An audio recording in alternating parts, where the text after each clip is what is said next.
नमस्कार, आप देख रहे हैं न्यूज़ 24 मध्य प्रदेश छत्तीसगढ़ और मैं हूं आपके साथ अनुष्का नामदेव। खबरों की शुरुआत करेंगे। पहली खबर राजधानी भोपाल से, जहां आज सभी शहरी सुविधाएं ठप रहेंगी। नगर निगम के 16,000 कर्मचारियों को आज बेमियादी हड़ताल रहेगी। 6 सूत्रीय मांगों को लेकर आज से बेमियादी हड़ताल पे रहेंगे सभी कर्मचारी। आपातकालीन सेवाओं में शामिल काम भी होंगे प्रभावित। नगर निगम से जुड़े 9 कर्मचारी संगठनों के संयुक्त मोर्चा का यह फैसला है। स्लम एरिया में टैंकरों से वाटर सप्लाई प्रभावित नहीं होगी। जोन और वार्ड दफ्तर समेत नगर निगम मुख्यालय में नहीं होगी कोई भी काम।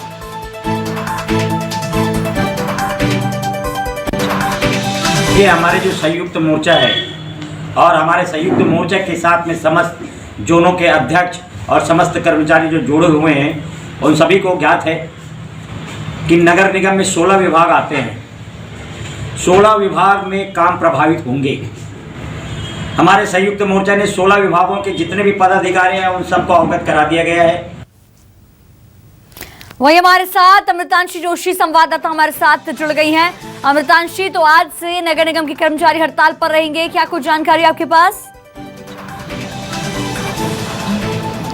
जी देखिए, इससे पहले नगर निगम के कर्मचारियों ने एक प्रदर्शन किया था। वो प्रदर्शन नगर निगम ऑफिस के कार्यालय के पास किया था, घेराव किया था और नेता प्रतिपक्ष शबिस्ता जाकी उन्होंने भी साथ दिया था नगर निगम के तमाम कर्मचारियों का। देखिए, नगर निगम के दैनिक वेतनभोगी कर्मचारी हैं जो कि रोज के हिसाब से काम करते हैं और निगम उसको उनका पैसा देता है, लेकिन लंबे समय से इनका नियमितीकरण नहीं हो रहा है, ना ही इनका मानदेय बढ़ाया जा रहा है और इसी को लेकर आज से ये अनिश्चितकालीन हड़ताल पर जा रहे हैं। देखिए, इनकी बातचीत हुई थी, लेकिन इसके बाद जब निगम इनकी बातों पर नहीं माना, जब निगम ने इनकी बातें नहीं मानी, तो आज से इन्होंने अनिश्चितकालीन हड़ताल करने का फैसला लिया है। देखिए, नियमितीकरण की मांग है, मानदेय बढ़ाने की मांग है, कई ऐसी 6 सूत्री मांगे हैं, लेकिन सबसे ज्यादा परेशानी इसको लेकर राजधानी वासियों को मिलने वाली है, क्योंकि देखिए, न कोई कचरा उठाने के लिए आएगा, न कोई पानी खोलने के लिए रहेगा, न कोई टैंकर पहुंचाने के लिए रहेगा। तो राजधानी वासी आज काफी ज्यादा परेशानी का सामना कर सकते हैं। देखिए, भोपाल को सुंदरता के लिए माना जाता है, लेकिन अगर कोई कचरा नहीं उठाएगा तो आप जानिए कि क्या हाल फिलहाल भोपाल का हो जाएगा। ऐसे ही कई काम जो कि दैनिक वेतनभोगी कर्मचारी करते आ रहे हैं, जाहिर सी बात है उनका होना जरूरी है। वो हमारे जो है डेली के जो काम होते हैं, राय भोपाल की बात करें या हमारे घरों से कचरा उठाने से लेकर तक की बात करें, घरों में पानी पहुंचाना तक सारा उन्हीं का काम होता है। लेकिन अगर वही अनिश्चितकालीन हड़ताल पर चले जाएंगे तो भोपाल वासी जो है खासा परेशान हो सकते हैं। इस कारण जो है नगर निगम ने पहले हम एक ऑडियो भी वायरल हुआ था, उनको धमकाया जा रहा था कि वो कर्मचारी पर हड़ताल पर ना जाएं, अगर वो हड़ताल पर जाएंगे तो उनकी सैलरी कट की जाएगी। लेकिन इसका कोई असर नहीं हुआ, क्योंकि प्रशासन ने उन्हें कोई आश्वासन नहीं दिया, प्रशासन ने उनकी कोई मांगों को लेकर उनसे बातचीत नहीं करी और इसी कारण जो है नगर निगम के जो दैनिक वेतनभोगी कर्मचारी हैं, अब वो प्रशासन से नाराज हो गए हैं। वो पहले ही साफ कर चुके हैं कि अगर हमारी मांगे पूरी नहीं होती तो हमें कोई फर्क नहीं पड़ता। काफी कुछ फर्क पड़ेगा, लोगों को परेशानियां भी होंगी। आप नजर बनाए रखिए, हम आपसे खबरों की अपडेट लेते रहेंगे। वहीं अगली खबर का रुख करेंगे, जहां आरएसएस के सरकार वह दत्तात्रेय होसबोले के भोपाल दौरे का आज दूसरा दिन है। आज 16 जिले में रोजगार सृजन केंद्र का शुभारंभ करेंगे। रोजगार सृजन केंद्र के 15 जिलों में लाइव प्रसारण होगा। तो दत्तात्रेय होसबोले के भोपाल दौरे का आज दूसरा दिन। सृजन केंद्रों पर युवा प्रशिक्षण लेकर रोजगार प्राप्त कर सकेंगे। संघ अब रोजगार पर भी फोकस कर रहा है। अमृतांशी लगातार हमारे साथ संवाददाता बनी हुई है। अमृतांशी, तो आज होसबोले का दूसरा दिन।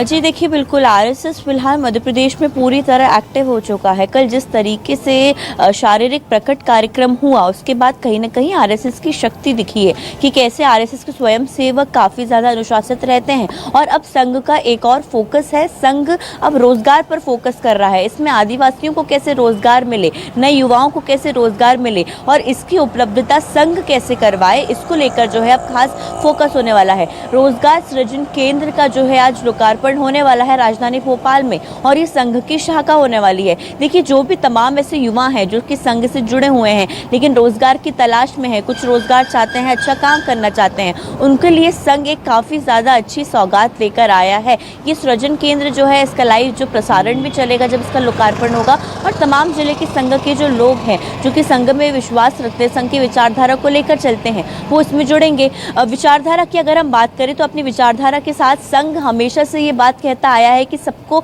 साथ लेकर चलना और समाज को संगठित करके बनाना, यही संघ की सबसे बड़ी ताकत और काम है। और इसी कारण जो है वो युवाओं को मजबूत करने में लगा हुआ है। रोजगार तो देगा ही, लेकिन संघ की विचारधारा से भी अवगत करवाएगा कि कैसे अनुशासित होना काफी ज्यादा जरूरी है। आदिवासियों पर बिल्कुल मितांशी, तो दत्तात्रेय उस बोले का अब आरएसएस का रोजगार पर फोकस रहेगा। नजर बनाए रखिए, हम आपसे खबरों की अपडेट लेते रहेंगे मितांशी। वहीं अगली खबर शुरू करेंगे जहां बहुचर्चित बिल्लाबोंग स्कूल का मामला, जहां मामले में कोर्ट आज फैसला सुनाएगा। बस ड्राइवर पर लगे आरोपों की पुष्टि हो गई है। स्कूल बस में मासूम के साथ दुष्कर्म किया गया था। फास्ट ट्रैक कोर्ट में ये केस चल रहा था। तो बिल्लाबोंग स्कूल का ये मामला आपको बता दें, जहां एक मासूम के साथ ड्राइवर ने स्कूल बस में दुष्कर्म किया था, और काफी लंबे समय के बाद जो है आज फैसला आ जाएगा। उस हैवान को लेकर जो है कोर्ट आज फैसला सुना देगा। अमृतांशी हमारे साथ जुड़ी हुई है संवाददाता। अमृतांशी, तो आज फैसला आ जाएगा उस हैवान के खिलाफ, जो है आज फैसला करेगा कोर्ट, और इसी के साथ जो है लोगों को चैन की सांस मिलेगी। आपके पास क्या कुछ जानकारी?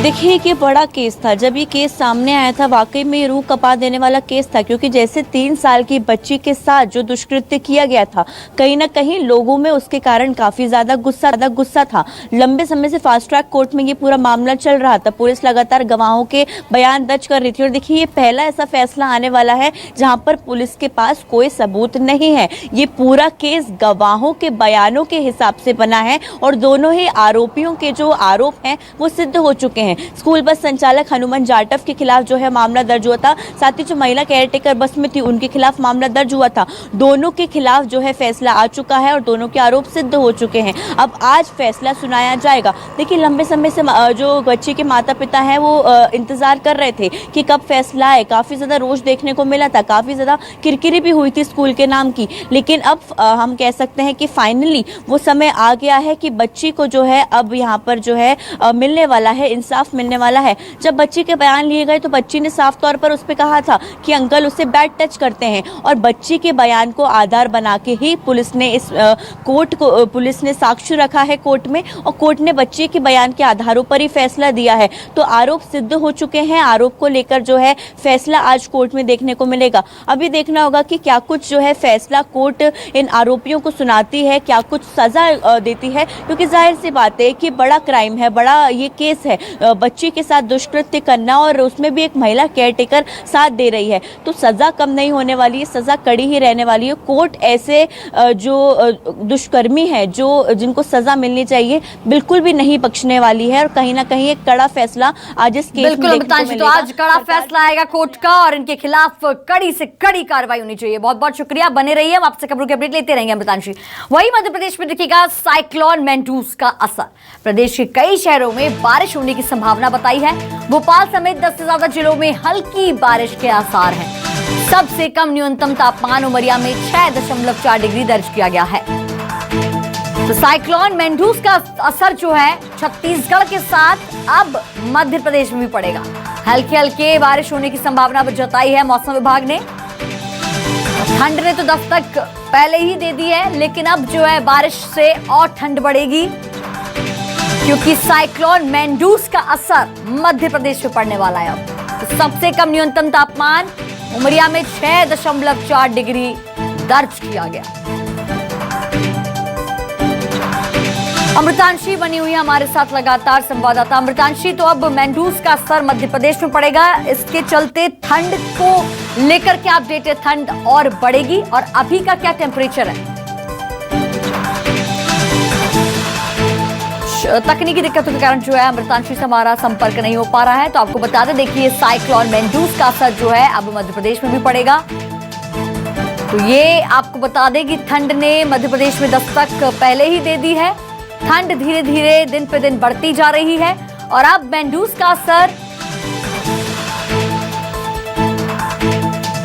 तो लगातार हमारे साथ अमृतांशी जुड़ गई हैं। अमृतांशी, तो मेंडूस का असर मध्य प्रदेश में पड़ेगा, ठंड भी बढ़ सकती है, अभी का क्या टेम्परेचर है और मौसम विभाग ने आगे के लिए क्या आशंका जताई है?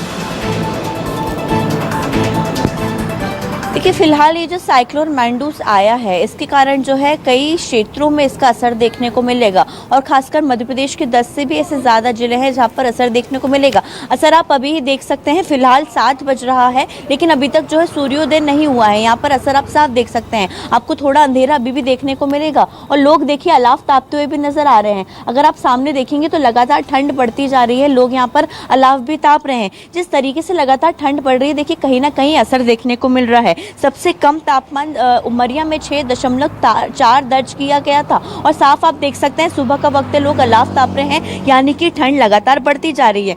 मैंड्यूस के कारण अगर हम बात करें तो खंडवा, खरगोन, बैतूल, हरदा, नर्मदापुरम, सिवनी, उमरिया, जबलपुर, छतरपुर, ये ऐसे कई इलाके हैं जहां पर खासा असर देखने को मिलेगा और इसमें राजधानी भोपाल भी शामिल है। और राजधानी भोपाल में आपको सीधा असर देखने को मिल ही रहा है। देखिए जैसे जैसे ये साइक्लोन बढ़ता जाएगा, जैसे जैसे हवाएं यहाँ पर आती जाएंगी, साफ तौर पर यहाँ पर असर देखने को मिलेगा। रात के समय अगर हम अलीशा बात करें, पिछले कई दिनों से यहाँ पर हवा नहीं चल रही थी, लेकिन पिछले 2 से 3 दिन से रात में भी यहाँ पर तेज हवाएं चलनी शुरू हो गई है। तो जाहिर सी बात है ये जो मैंड्यूस है इसका असर काफ़ी ज़्यादा देखने को मिलने वाला है और लगातार ऐसी ठंड अभी बढ़ते रहने वाली है। और जैसे जैसे तूफान की जो चक्रवाती है वो बढ़ती जाएगी, यहाँ पर जो है असर भी दिखना शुरू हो जाएगा। राजधानी भोपाल में आज से ही इसका खासा असर दिखना शुरू हो गया है। अभी तक जो है सूर्योदय नहीं हुआ है और लगातार जो ठंडी हवाएं हैं वो लोगों को कहीं ना कहीं मैंडूस का असर धीरे धीरे दिखने लगा है मध्य प्रदेश में और अब जो है बारिश की संभावना जताई है मौसम विभाग ने। बहुत बहुत शुक्रिया हमें तमाम जानकारी देने के लिए। चलिए अगली खबर का रुख करेंगे जहां जबलपुर से इस वक्त की खबर, जहां बीजेपी के राष्ट्रीय महासचिव कैलाश विजयवर्गीय जबलपुर दौरे पर रहे। इस दौरान उन्होंने मां नर्मदा के दर्शन कर पूजा अर्चना की। तस्वीर आपके सामने है। उन्होंने कहा कि गुजरात चुनाव देश के लिए मॉडल बना है, गुजरात चुनाव से सीख लेने की जरूरत है, गुजरात चुनाव से राजनीतिक कार्यकर्ताओं को भी सीख लेनी चाहिए। उन्होंने दावा किया है कि मध्य प्रदेश में 2/3 बहुमत से सरकार बनाएंगे।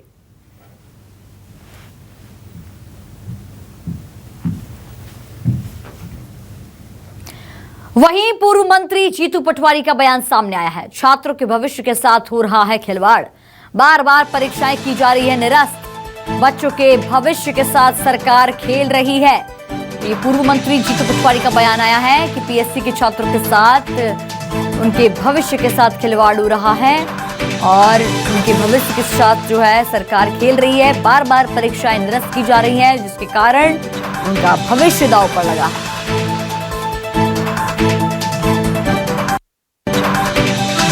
कई सालों से तैयारी करने का मूवमेंट कैसा है कि इन्होंने एक सिलेबस दिया, उस सिलेबस से तैयारी की। एक बार एग्जाम डिक्लेयर हुई, उसकी तैयारियां हुई, निरस्त हो गई, पद बढ़ा दिया गया, दूसरी एग्जाम, उसी एग्जाम की दूसरी डेट जारी कर दी गई, फिर दूसरी एग्जाम हुई की तारीख दी गई, फिर पद बढ़ाया गया, एग्जाम निरस्त, अगली डेट दी गई, फिर तीसरी बार ऐसा ही हुआ, चौथी बार ऐसा ही हुआ और अंतोगत्वा सिलेबस बदल दिया गया। तो जो ये पिछले समय से कई सालों से तैयारी कर रहे थे जिस सिलेबस की, वो नया सिलेबस से अब एग्जाम देनी है उसको। ये न्याय है, ये नीति है या ये करप्शन करने का है, अपने विचार के लोगों को फंसाने की ये साजिश है। वहीं जीतू पटवारी के आरोपों पर बीजेपी का पलटवार देखने को मिला। विधानसभा सत्र के पहले छवि चमकाने में जुटे हुए हैं, ऐसा विश्वास सारंग ने कहा। जीतू पटवारी किस हैसियत से प्रेस कॉन्फ्रेंस करते हैं? युवाओं के भविष्य के लिए सकारात्मक सोच रखना बेहद जरूरी है, ऐसा चिकित्सा शिक्षा मंत्री विश्वास सारंग ने कहा। राजनीतिक रोटी सेकने के लिए बच्चों को साथ बैठा लिया था।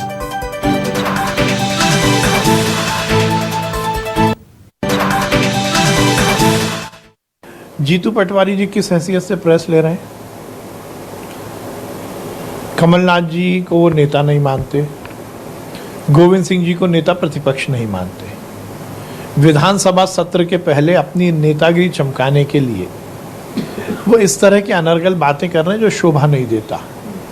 वो युवा जो इस देश का भविष्य है, जो इस प्रदेश का भविष्य है, उनके भविष्य के निर्धारण के लिए सकारात्मक सोच रखना आवश्यक है। हमारी सरकार तो लगातार ये प्रयास कर रही है कि सरकारी नौकरी भी युवाओं को मिल सके, उसके लिए हमने लगातार प्रयास किए हैं और इसीलिए लगातार भर्ती चल रही है। वही मंत्री विश्वास सारंग का कांग्रेस पर हमला। लक्ष्मण सिंह अपनी बेबाकी से जाने जाते हैं। सारंग ने कहा, आखिर दिल की बात जुबान पर आ गई है। लक्ष्मण सिंह ने पहले भी नसीहत दी थी, पैदल यात्रा से नहीं कर्तव्यों से कांग्रेस मजबूत होगी, ऐसा विश्वास सारंग ने कहा। शिवराज सिंह चौहान को जनता अपने परिवार का हिस्सा मानती है। कमलनाथ और दिग्विजय सिंह को विचार करने की जरूरत है। अब जबरदस्ती का विरोध किसी के बारे में ना करे, ऐसा विश्वास सारंग ने अपना बयान दिया।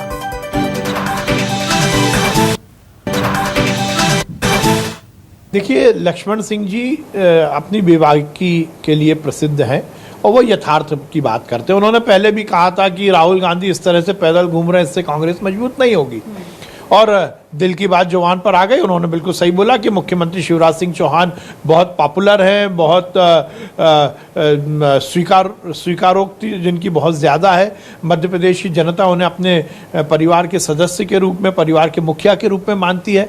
तो कमलनाथ, जो लक्ष्मण सिंह जी ने कहा, वो सही बात है। अब दिग्विजय सिंह जी को, कमलनाथ जी को इस बात पर विचार जरूर करना चाहिए कि वो जबरदस्ती का विरोध ना करें। खबर दतिया से, जहां गृह मंत्री नरोत्तम मिश्रा ने करोड़ों के विकास कार्यों की सौगात दी। उन्होंने पहज नदी पर 3 करोड़ 87 लाख की लागत से बनने वाले स्टॉप डैम और कॉजवे का भूमि पूजन किया। नरोत्तम मिश्रा ने कमलनाथ के कर्ज माफी और पुरानी पेंशन योजना को लेकर तंज भी कसा। उन्होंने कहा कि प्रदेश की जनता आपके पिछले चुनाव के बाद वादे को भुला नहीं सकी है और 10 दिन में किसान कर्ज माफी का वादा पूरा नहीं किया। बेरोजगारों को बेरोजगारी भत्ता नहीं मिली। झूठे वादे करने वालों पर जनता बिल्कुल भरोसा नहीं करती। आठ की हाड़ी एक ही बार चढ़ती है। लगातार झूठ बोलने से लोग भ्रमित नहीं होते। ये मध्य प्रदेश है, झूठ बोले कौआ काटे। और आपकी इस घोषणा जो रोज आप नई नई कर रहे हो ना, इससे एक पिक्चर का गाना याद आ रहा है, कसमें वादे प्यार वफा। आपकी बातें हैं, बातों का क्या। 10 दिन में 2 लाख तक का कर्जा माफ करने वाले आप थे, नहीं तो मुख्यमंत्री बदलने वाले आप थे। आपने नौजवान को बेरोजगारी भत्ता देने की बात कही थी। मध्य प्रदेश भूला थोड़ी है। चलिए, वक्त एक छोटे से ब्रेक का, जल्द होंगे हाजिर।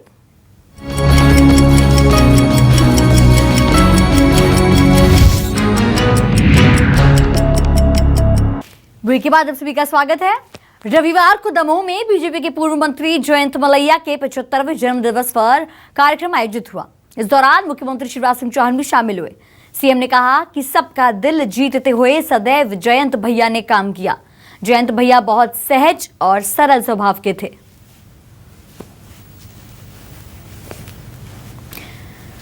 तो दमोह वासियों को मुख्यमंत्री शिवराज सिंह चौहान ने सौगात दी। कई कार्यक्रमों में मुख्यमंत्री ने शिरकत की, शामिल हुए।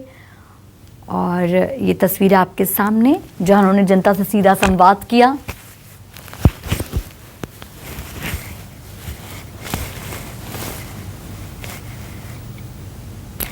वहीं भारत जोड़ो यात्रा के बाद कांग्रेस की हाथ जोड़ो अभियान 26 जनवरी से कांग्रेस चलाने वाली है।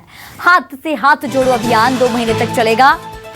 ब्लॉक, जिला और राज्य स्तर पर होगा अभियान का आयोजन। सभी राज्य की राजधानी में प्रियंका गांधी करेंगी महिला मार्च। भारत जोड़ो यात्रा के बाद अब हाथ से हाथ जोड़ो अभियान 26 जनवरी से शुरू हो जाएगा और प्रियंका गांधी महिला मार्च करेंगी। तो भारत जोड़ो यात्रा, आपको बता दें कि आज 8वां दिन है। राजस्थान में, मध्य प्रदेश के बाद राजस्थान में एंटर कर गई थी और अब भारत जोड़ो यात्रा जैसा ही एक अभियान, एक और हाथ से हाथ जोड़ो अभियान कांग्रेस शुरू करने जा रही है। 26 जनवरी से शुरू होगा हाथ से हाथ जोड़ो अभियान और प्रियंका गांधी महिला मार्च करेंगी।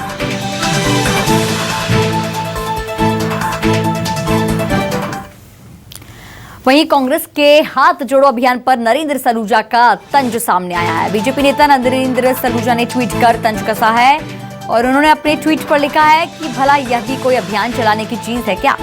जनता के बीच रहने वालों को जनता के हाथ जोड़ना चाहिए, लेकिन कांग्रेस के लिए तो ये भी अभियान के रूप में है और वो भी 26 जनवरी से सिर्फ 2 महीने के लिए, उसके पहले नहीं और उसके बाद नहीं।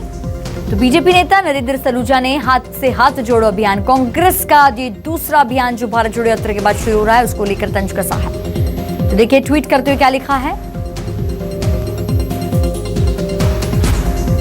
कि भला ये भी कोई अभियान होता है।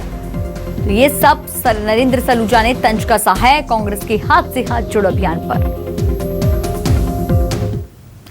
दतिया से इस वक्त की खबर, जहां नरोत्तम मिश्रा ने कमलनाथ पर निशाना साधा। कर्ज माफी और पुरानी पेंशन के ऐलान पर निशाना साधा।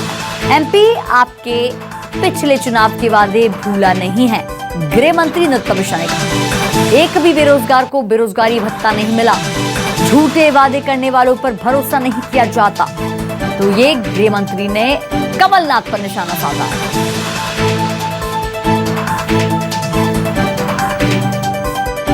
आपने नौजवान को बेरोजगारी भत्ता देने की बात कही थी। मध्य प्रदेश भूला थोड़ी है।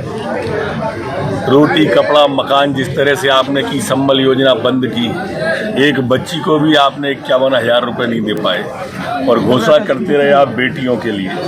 हमारे सबरे योजनाएं जो जनहितैषी थी सब पर आपने ताला डाल दिया। ये नौजवानों को सुनहरे भविष्य का आपने दिखाया और फिर ढोल चराओ और ढोल बजाओ आपने कहा। ये भूला थोड़ी है मध्य प्रदेश। चलिए फिलहाल बुलेटिन में बस इतना ही। आप हमारे साथ बने रहिए और देखते रहिए न्यूज़ 24 मध्य प्रदेश छत्तीसगढ़। नमस्कार।